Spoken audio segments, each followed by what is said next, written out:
A frozen moment, a static recreation of a memory captured. Photography, paintings, films, music. There is no denying that time and art are interconnected.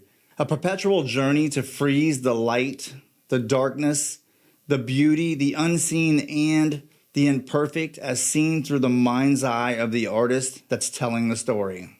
There is no better example of this than Salvador Dali's The Persistence of Memory, a masterpiece where Dali uses melting clocks to create the perception of distorted time that per Dali was meant to discredit completely the world of reality.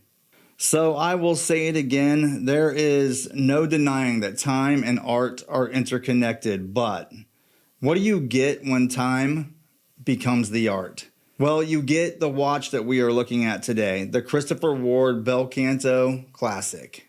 To say this watch is special would be an epic understatement, and to say that I love it would not even begin to express the way that this watch makes me feel. By all accounts, the Bel Canto shouldn't even exist, but I will get to that in a moment. First conceptualized in 2019, the Bel Canto was inspired by Christopher Ward's technical director, Frank Stelzer, when he imagined that the JJ01 module Christopher Ward developed for their jump hour could be revised to produce a watch that would chime on the hour every hour, an audible reminder of the passage of time. To pull it off, Christopher Ward spent the next 3 years developing the FS01.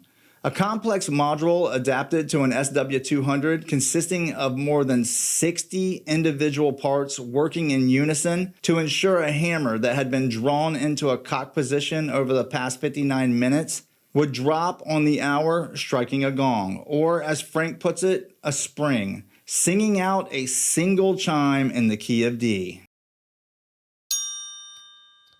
You can't make mathematics or physics and say, okay, if you take a sound spring with this dimension, this should make a sound like this. It doesn't work.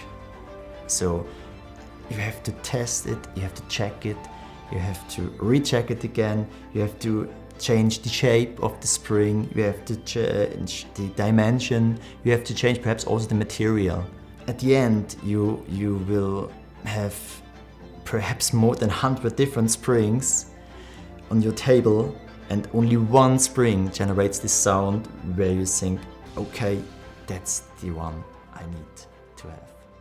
This brings me full circle back to the comment I made earlier. The Bel Canto probably shouldn't exist in the first place. If I had been the consultant on the Bel Canto, I would have been screaming, "Are you crazy?" at the top of my lungs at every turn. More than 60 components designed and manufactured.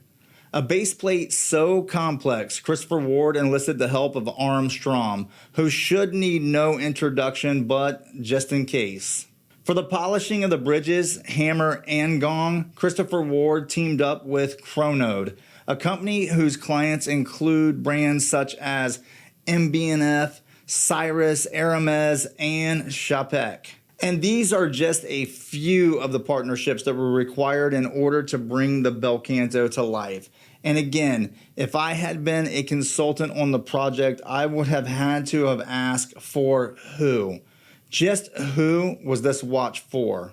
A watch that no one asked for, priced at a point that really made no sense. Way too high for those that are on a budget and way too low for those that would be looking for something exclusive.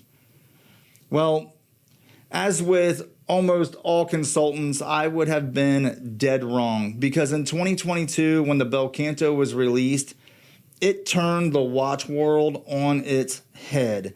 And it also catapulted Christopher Ward into the stratosphere, even earning them the coveted GHP award for the best watch of the year in the 2,000 to 8,000 Swiss franc category.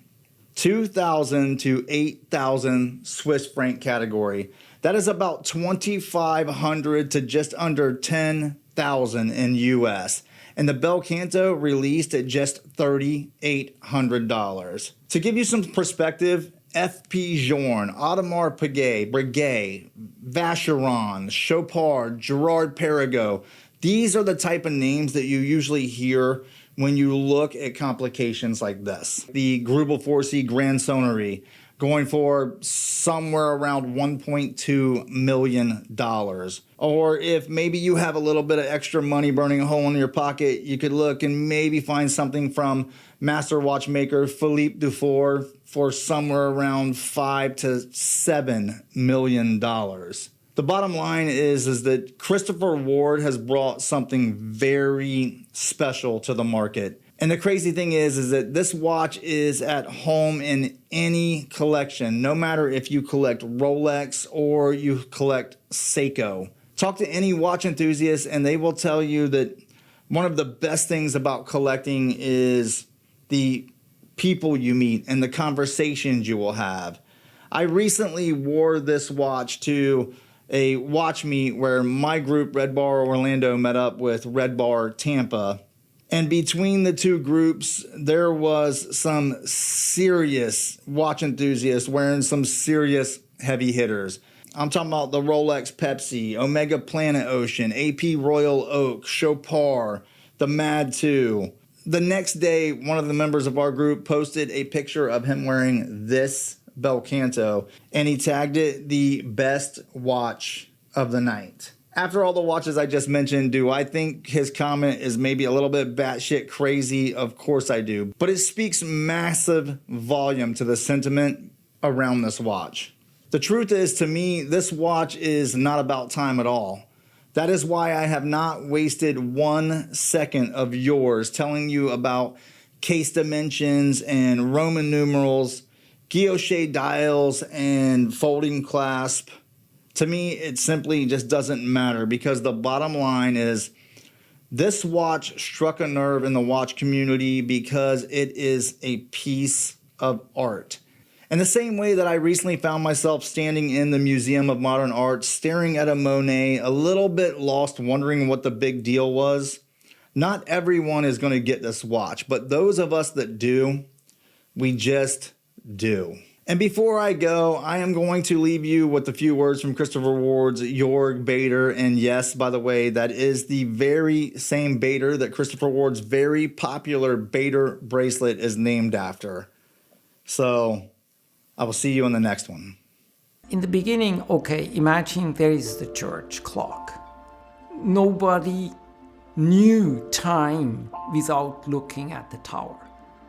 But then somebody said, you know, the church needs like a bell so that the time could be heard, remembering you that an hour has elapsed.